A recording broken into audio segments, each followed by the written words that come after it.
हैं। मैं हरियाणवी कलाकार हूँ और मेरे साथ परसों एक घटना हुई है जो कि बहुत ज़्यादा ही कहूँगी मैं योगी जी को। मुझे नहीं लगता था कि योगी जी का मैंने बहुत नाम सुना, योगी जी के राज में ऐसे लड़कियों के साथ में होता है। और हाँ, जो मुजरिम हैं वो ये कहते हैं कि पुलिस मेरे सामने बच्चे हैं, मतलब पुलिस वाले मेरे सामने। तो घटना ये हुई थी, मैं अपने दोस्त सागर हैं उनका नाम, उनका बॉलीवुड में अच्छी जान पहचान है और मैं हरियाणवी कलाकार हूँ। तो मैं उनसे मिलने के लिए गई थी, तो मैं वहाँ पे रुकी हुई थी। बाकी मैंने एक आध बार देखा था आकाश को वहाँ पे आते हुए। उसने पहले मुझ पर कमेंट वगैरह किए थे, मैंने उससे कहा था कि तुम मुझसे दूर रहो, मैं शादीशुदा हूँ। और उसके बाद में वो परसों अचानक से आया, आधी रात में समथिंग 12 साढ़े 12 बजे की आसपास की बात है, 12:30 1 बजे की समथिंग आया। उसने गेट खोला तो गेट खोल दे, मेरे नौकर ने गेट खोल दिया।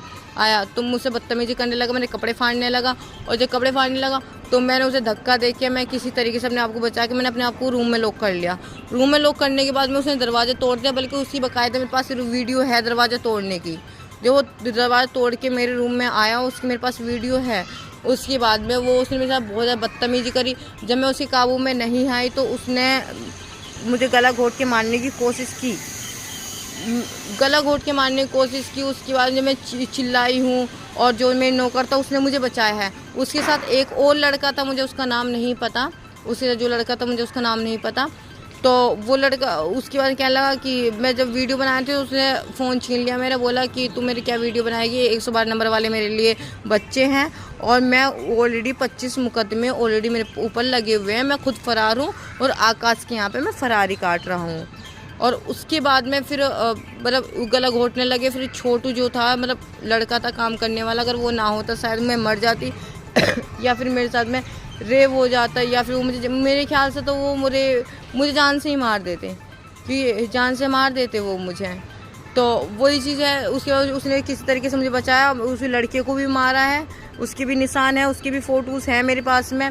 उसके बाद में वो जब मैं चिल्लाई हूँ, जैसे किस तरह में छुट के मैं चिल्लाई हूँ, तो वो भाग गए। भागने के बाद वो दोनों लड़के भाग गए। भागने के बाद में मुझे लगा सर बहुत ड्रिंक कर रखी थी उन लोगों ने, लेकिन मुझे लगा शायद ड्रिंक की वजह से हो गया होगा। लेकिन मैं सुबह 7-8 बजे की बात है, 8 से 9 बजे की समथिंग की बात है। तो वो सुबह फिर आ गए, मैं सोई हुई थी, वो सुबह फिर आ गए। फिर से उन्होंने दोबारा से अटैक किया मेरे ऊपर। दोबारा से अटैक करने के बाद में मैं वीडियो बनाती थाने भागी हूँ। मैं वीडियो वो किसी दूसरे लड़के को लेके आया, एक और लड़के को लेके आया, क्योंकि रात वो दूसरे लड़के को लेके आया, फिर सुबह दूसरे लड़के को लेके आया। तो उसने उसे शांत करा, वो मुझे मारने के लिए दोबारा से अटैक कर रहा था। उसने दूसरे लड़के ने उसे पकड़ा कि नहीं उसे मत मारो, ठीक। तो उसके बाद में फिर मैं भागते थाने गई हूँ। समथिंग 10 बजे करीब मैं पहुँच गई थी। इससे पहले मैं पहुँच गई थी थाने में। वीडियो बनाते पहले मैं गेट से बाहर निकली, मैं थाने पहुँच गई थी। उस चीज़ की भी मेरे पास वीडियो है। कहते पुलिस वाले मेरे सामने बच्चे हैं, तुम वीडियो क्या बनाओगी। मैं जब थाने पहुँचने वाला पूरे दिन पुलिस वालों ने मुझे पूरे दिन बिठाया रखा। समथिंग 10 बजे लेके 4 बजे के बाद में जो SHO सर ने बोला कि मैं जब वीडियो दिखाया SHO सर को, क्या इसे ना मारते हुए थाने में लेके आओ। लेकिन ना जो हमारे दरोगा जी थे वो उन्हें बहुत प्यार से लेके आ रहे हैं, और उनके साथ में कोई नेता थे, वो नेताजी आ रहे हैं उनके साथ में, एक लड़का और था वो आ रहा है। वो आए आराम से, बहुत प्यार से उन्हें लेके आ रहे, बहुत प्यार से लेके आए हैं। और मुझसे धमकी दी, काम करो कि तुम्हें पैसे चाहिए। मुझे 1 से 1.5 लाख तक का ऑफर था कि 1.5 लाख दे देंगे हम, ये खर्चा पानी ले लो और तुम ना यहाँ से रफा दफा कर दो मामला। मैंने कहा देखो मैं नहीं करूँगी, क्योंकि मुझे यहाँ तक कोर्ट तक लेके जाना है।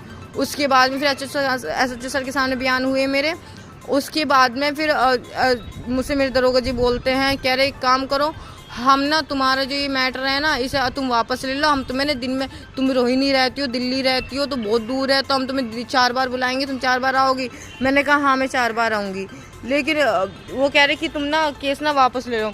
बल्कि एक बार नहीं, मुझे 10 बार बोला गया। और यहाँ तक कि जो उनके साथ में नेता थे वो मुझे नहीं पता किस पार्टी के थे, ग्रीन कलर का उन्होंने पट्टा डाला हुआ था, मुझे पता किस पार्टी के थे।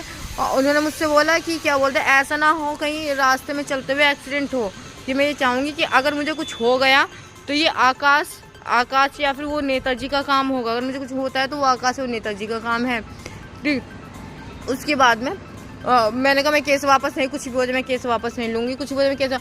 पैसों का ऑफर दिया, मुझे जान से मारने की धमकी दी गई है। और उसके बाद पुलिस वाली मेरे साथ बदतमीजी, मैं एप्लीकेशन लिखवाने गई थी, लेडीज़ मेरे साथ बहुत ज़्यादा बदतमीजी कर रही हैं। मैंने कहा कि हाँ, वो कह रही हैं यहाँ किस लिए आई थी। मैंने कहा सागर में दोस्त है। कहते हो शादीशुदा होते हुए तो शर्म नहीं आती, तू दोस्त बना रही है, ये कर रही है, वो कर रही है यहाँ से। और फिर उसके बाद में ना मैं वहाँ कि मैंने कहा FIR कैसे लिखनी है, मैं तो कुछ ज़्यादा पढ़ी लिखी नहीं हूँ, मैं 4th 5वीं हूँ, मैंने कहा मुझे एप्लीकेशन लिखनी नहीं आती।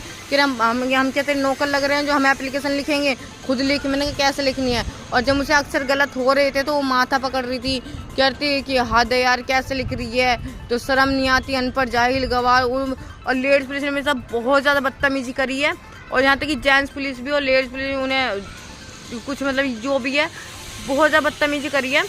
और मतलब कि अगर मुझे लिखने में गलती हो रही है तो उन्हें मुझे रूम से निकाल भी दिया, उन्होंने मुझे अपने रूम से निकाल दिया। निकालने के बाद में कहा यहाँ मत बैठ, बाहर जाके बैठ, कि यहाँ मत बैठ, बाहर जाके। मुझे धूप में बैठ के मैं एप्लीकेशन लिख के आई थी। एप्लीकेशन लिखने के बाद भी मुझे रात को 6:30 बजे के आसपास तक थाने में बिठाए रखा है। और उसके बाद में फिर समथिंग मेरे पास आया 6:45 के आसपास मेरा फ़ोन आया, कह रहे कि मैडम हमने तो तुमसे कहा था ना कि तुम्हें 10 बार बुलाएंगे, 10 बार आना पड़ेगा, तो हम ना तुम थाने आ जाओ। मैंने कहा कि आपकी वीडियो बनानी है। मैंने कहा सर मेरी वीडियो क्यों बनानी है, 6 बजे के बाद तो कोई राइट नहीं बनता थाने में किसी महिला को बुलाना। कह रहे कोई बात नहीं, तुम आना पड़ेगा, महिला तो है ना यहाँ पे। मैंने कहा सर मैं रोहिणी में रहती हूँ, मुझे यहाँ से 1 घंटा लगेगा आने में। उन्होंने कहा ठीक है हम खुद देख लेंगे। तो और SHO सर ने मुझसे बोला था कि जब उन्होंने कहा, दरोगा जी ने मुझे प्रेशर डाला केस वापस लेंगे, जब मैंने उनकी बात नहीं मानी। SHO सर ने मुझसे बोला था, कहा था कि कि ये कोई मंत्री थोड़ी ना है, ये थोड़ी ना है कि मना रहे, ऐसे लोगों को ना मनाना कोई ठीक नहीं है, ऐसा वैसा, जैसे को मैं खुद देख लूँगा, और ऐसा करो कि जो भी है तुम कार्रवाई करो। मैंने कहा मैं सर मैं अभी यही चाहती हूँ, आप ना कार्रवाई करो।